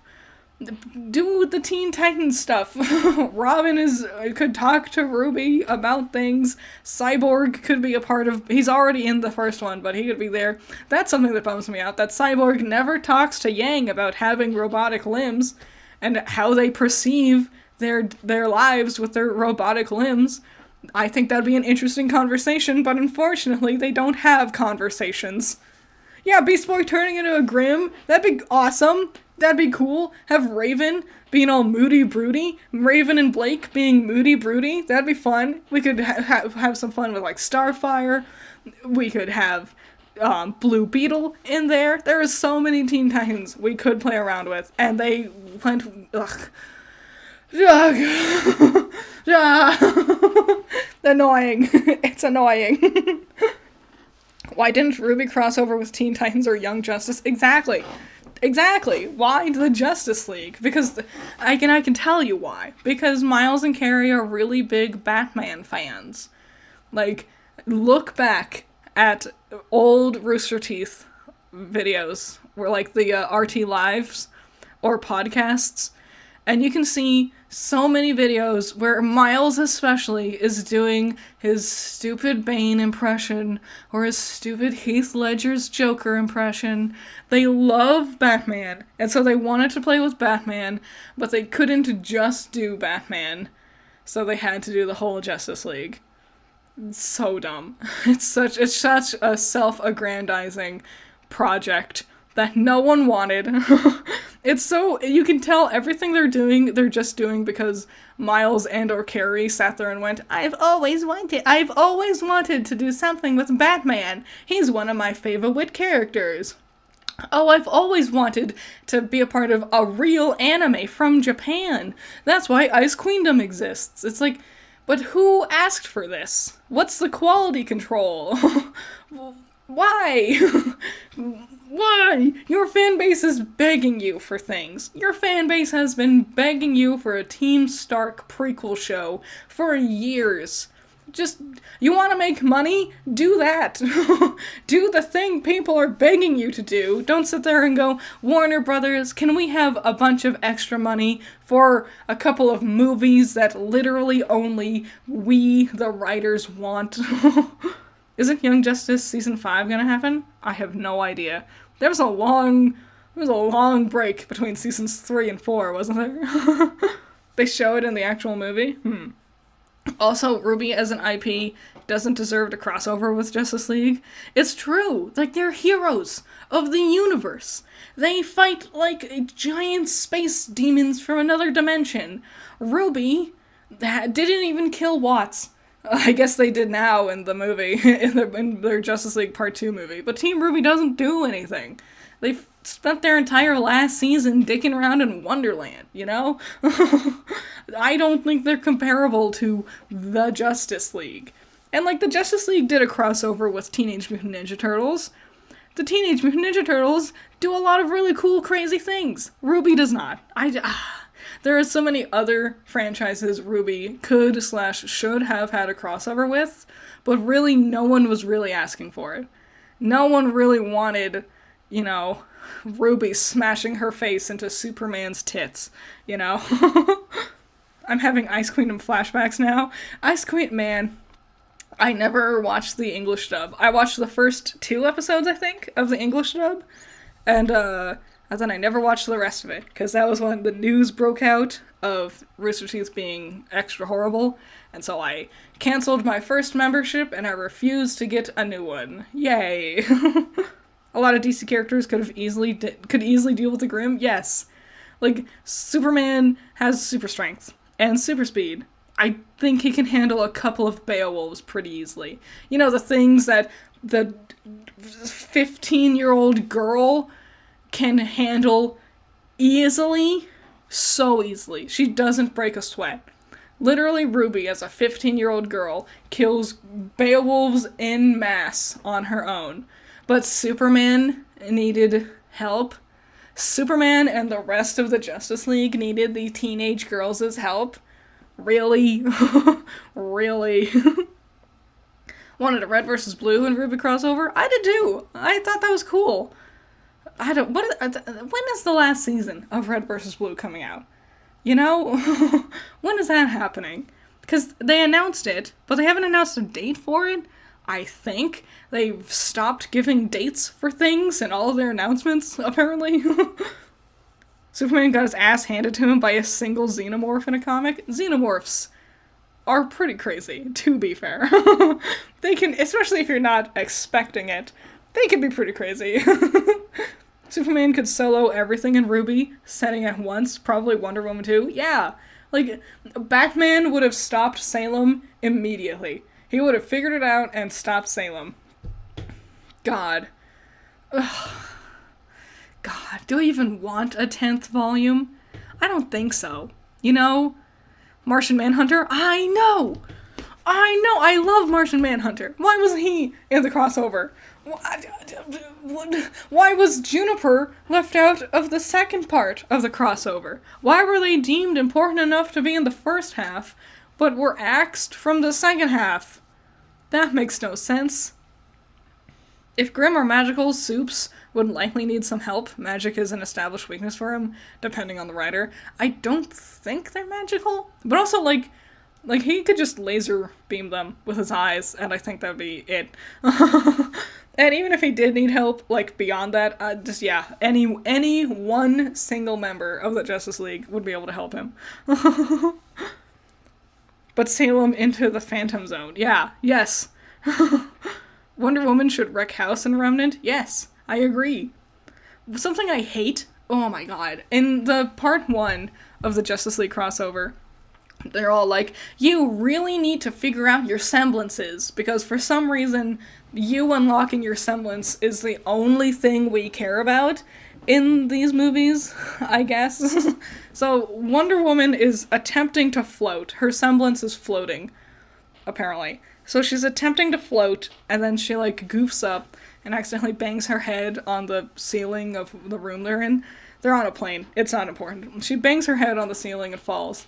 And they cut to her POV, and Blake is, like, squatting next to her, and she's like, that didn't go according to plan. Like, she's, like, kind of concerned, but Yang is standing right in front of Wonder Woman and just laughing her ass off. And I'm like, wow, Yang, you're such a bitch. This person who is, first of all, a stranger in this universe is attempting to just figure out her semblance, and she accidentally bumps her head, and you're just laughing at her like a whole jerk. When RWBY was figuring out her semblance, did you sit there and laugh in her face when she goofed up every now and then? When did Yang become such a horrible, inconsiderate jerk? I hate how they write Yang. I saw clips of part 2. God, I really don't want to watch it, because it looks so bad. They're like, I talked about it on stream last time. They're doing the fight with the King Taijutsu, and then Ruby's all excited and stuff, and Yang just looks so fucking pissy. She looks so pissed, because apparently RWBY is throwing herself at a bunch of Grimm, and, like, that's dangerous. And I'm like, what do you mean that's dangerous? In Volume 2, you all went to Mountain Glen. You all agreed, as a team, Yang, to go to Mountain Glen and kill 1 million Grimm by yourselves a year ahead of what you should have been allowed to do. Now, you've fought, what, a handful of Beowulfs and a King Taijutsu, and it's like, RWBY, I'm really mad because you are going crazy. That's too much. It's like, you, Yang, in the Volume 9, were the ones sitting there going, I am a huntress. You're all huntresses. You can't run from a fight. Now, suddenly, it's bad that RWBY wants to help kill as many Grimm as she can. Now, also, couldn't help but notice the moment RWBY's in high spirits, RWBY's happy, and she seems to be doing really good. Ugh, Yang can't have that. Yang is mad and pissy about it. Jeez, I hate what they've done with Yang. Like, I hate what they've done with all the characters, but Yang and Blake are the two worst ones. Yang is always upset and grouchy and pissy. She is a horrible, horrible jerk person. And Blake is just this, like, twee, cowering baby all the time. When did she become so lame? She used to be cool. Blake was the one charging ahead and diving into... She's screaming at the top of her lungs because she wants to stop the White Fang. And now she's just this sad little twee girl who cowers behind her big, buff, scabby-looking girlfriend. Ooh, someone's being kind of wooed to me. Ooh, I can't handle. So annoying. I hate how they ruined these characters. They also do this thing where they're retroactively giving Weiss and Watts enmity for his role in the Fall of Atlas, as if Weiss actually met him? What? No. Really? Oh. Yeah, the whole setup of, Yang, I'm not gonna leave you, I'm not Raven, I'm not Mom, absolutely hate it. Like, come on. Where was this earlier? It's like they're realizing now that they've just completely missed all these opportunities for character, and they're trying to retroactively go back and imply that it was happening before. I hate what they've done with Yang as well. They didn't just turn her into a BB material, they also destroyed the sisterhood. I know! And her being like the older sister for RWBY was so nice. It was such a sweet element for her character, and they've just completely thrown it away. It's quite honestly amazing how a show who didn't, like, the writers didn't change. It's still the same two dudes. How they've taken the same characters over the span of 10 years and they didn't Flanderize them. It's remarkably not Flanderization. They've just ruined them.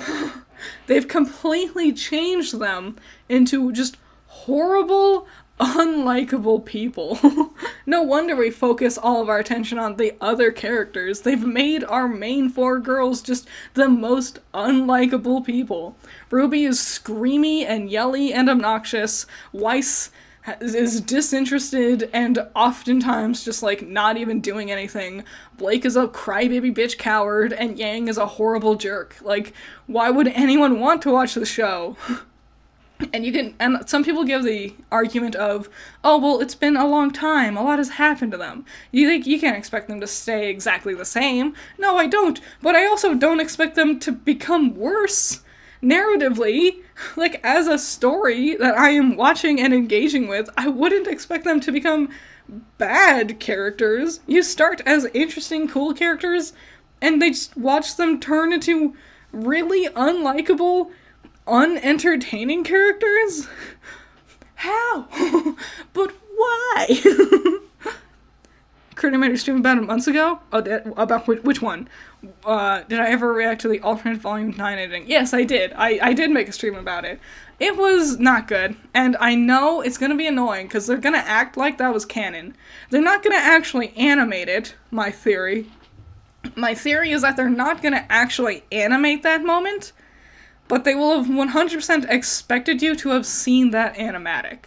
Because they released it at a panel, and so it's basically the same as animating it. So they expect you to watch it, so they're just gonna jump over that part, and there's gonna be all these things that we're just gonna be missing. Like, Jean reuniting with the rest of Juniper.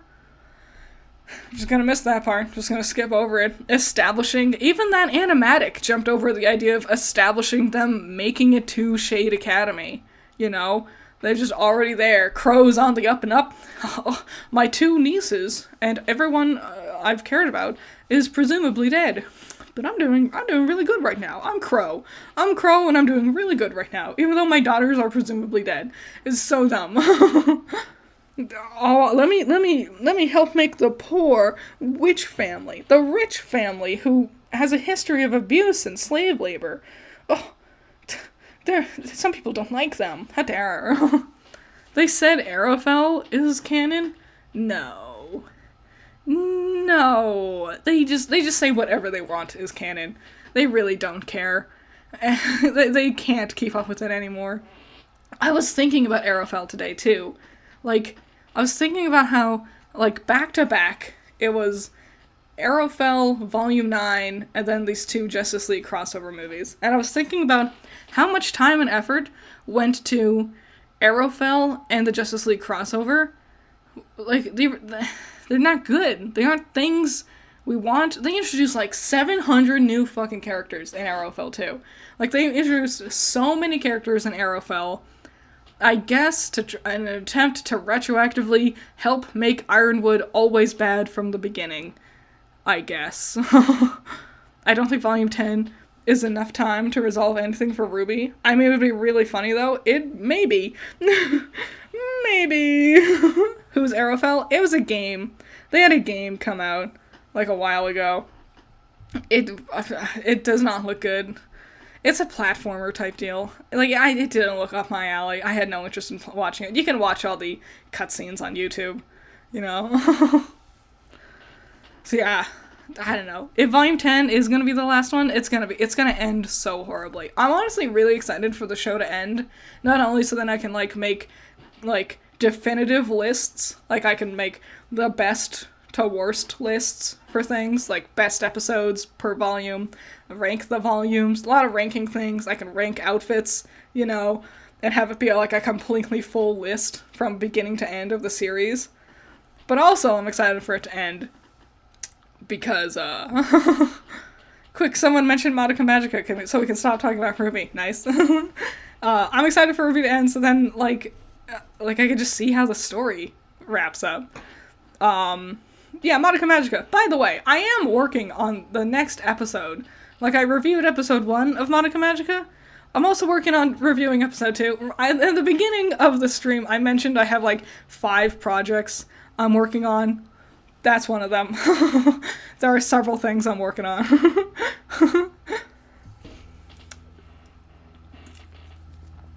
Which I should probably get back to. This was fun. This lasted a whole hour longer than I expected. I was sitting there babbling about the background of Digital Circus, and I looked down, and it was only like 30 minutes, and I'm like, oh no, I'm not, this is gonna be like the shortest stream ever. But nope, I stretched it out to 2 hours somehow. So, yeah, alright.